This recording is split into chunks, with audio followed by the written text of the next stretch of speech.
Geometric mean. Good day everyone. Welcome to Pinoy Math. Our objectives for today are: letter A, to define geometric mean. Letter B, to solve for the geometric mean. We have learned that a geometric sequence is a sequence wherein you are multiplying a constant number not equal to 0 to obtain the next terms. The constant number being multiplied is called common ratio, denoted by small letter r. If the sequence is increasing, then the common ratio is greater than 1.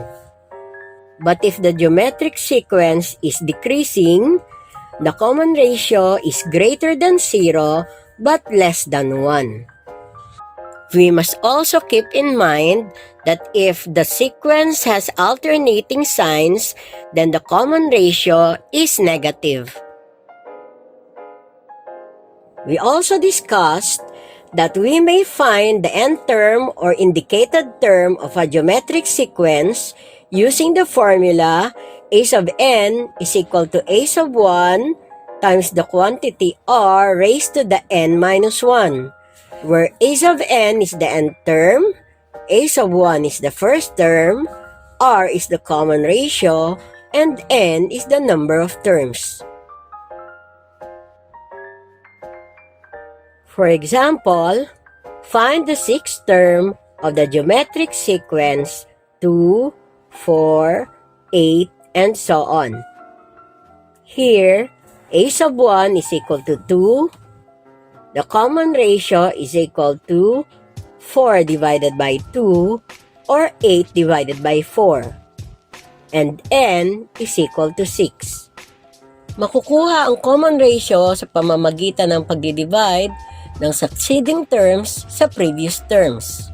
Halimbawa, i-divide natin ang second term sa first term o yung third term sa second term. By substituting, we get a sub 6 is equal to 2 times the quantity 2 raised to the 6 minus 1. And simplifying, we get a sub 6 is equal to 64. Therefore, the sixth term of the sequence is 64.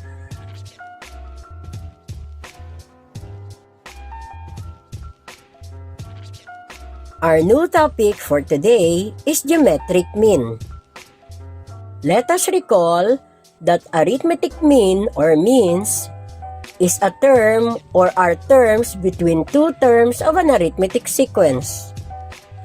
There can be one or more arithmetic means between two terms of an arithmetic sequence. Likewise, we can define geometric mean or means as term or terms between two terms of a geometric sequence. In the sequence 2, 4, 8, 16, 32, we have 4, 8, and 16 as the geometric means between 2 and 32. 4 is the only geometric mean between 2 and 8. If you are to find only one geometric mean between two numbers, then it is equal to the square root of their product.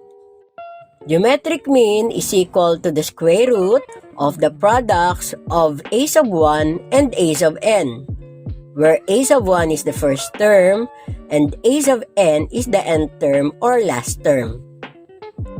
Take note that there are two square roots for a positive number. One is positive and the other is negative. But for a negative number, there is no real square root. If you are to find more than one geometric mean, you are to get the common ratio r and multiply it to the first term and to the succeeding terms to get all the geometric means. From the formula of the nth term of a geometric sequence, we will derive the formula for the common ratio. Dividing both sides of the formula for the nth term of a geometric sequence by a sub 1, we get a sub n divided by a sub 1 is equal to r raised to the n minus 1. Getting the n minus 1 root of both sides of the equation, we get r is equal to the n minus 1 root of a sub n over a sub 1. Therefore, to get the common ratio, we divide the last term by the first term and then we get the n minus 1 root. In the formula, r is equal to the n minus 1 root of a sub n divided by a sub 1. R is the common ratio, n is the number of terms, a sub 1 is the first term, and a sub n is the nth term or last term. Example number 1. Find the geometric mean between 3 and 27. Since we are to get only one geometric mean between the two, we just multiply 3 and 27 and get the square root. The answers are positive 9 and negative 9. The geometric mean can be positive 9 or negative 9. Example number 2. Insert 6 geometric means between 2 and 256. Here, n is equal to 8 because we have two terms and we are to insert 6 geometric means. A sub 1 is equal to 2 and a sub n is equal to 256. Using the formula for getting the common ratio and substituting n equals 8, a sub 1 is equal to 2, and a sub n is equal to 256, we have r is equal to the 7th root of 256 divided by 2. Simplifying, we have r is equal to the 7th root of 128. Therefore, r is equal to 2. Multiplying the common ratio to first term, we get a sub 2 is equal to 2 times 2. So a sub 2 is equal to 4. Doing the same thing with the next terms, we have a sub 3 is equal to 8, a sub 4 is equal to 16, a sub 5 is equal to 32, a sub 6 is equal to 64, and a sub 7 is equal to 128.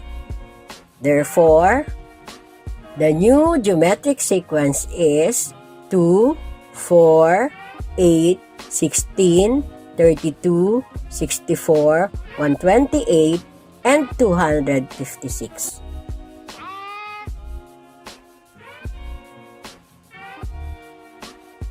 Example number 3.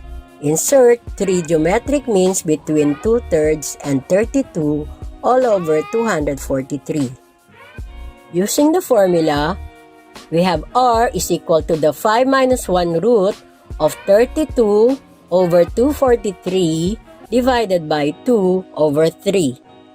Recall that if you are to divide two fractions, then you multiply the dividend by the reciprocal of the divisor.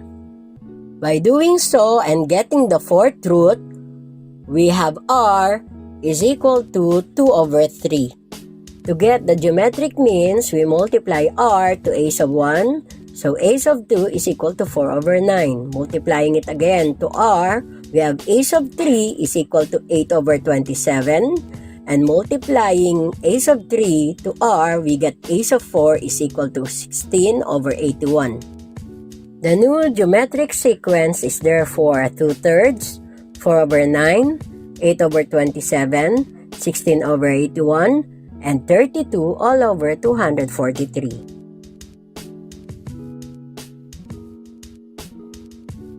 To sum up what we have learned, what is a geometric mean?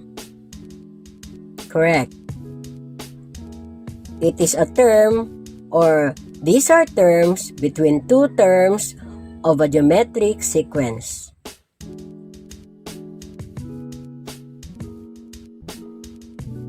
How do you find the geometric mean?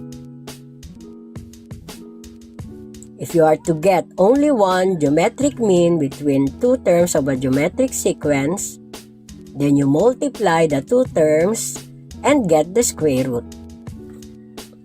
But if you are to find more than one geometric means between two terms of a geometric sequence, then you get the common ratio. You then multiply the common ratio to the first term and to the succeeding terms to get all of the geometric means. Let's try these examples. Number 1. What is the geometric mean between 5 and 125? The answer is positive 25 and negative 25. Number 2. Insert two geometric means between 9 and 243. Inserting the two geometric means, we have 9, 27, 81, and 243 as the new sequence. The geometric means are 27 and 81. Number 3. What are the two geometric means between 1/3 and 1/81? The correct answers are 1/9 and 1/27. That ends our lesson. Again, please don't forget to subscribe to Pinoy Math.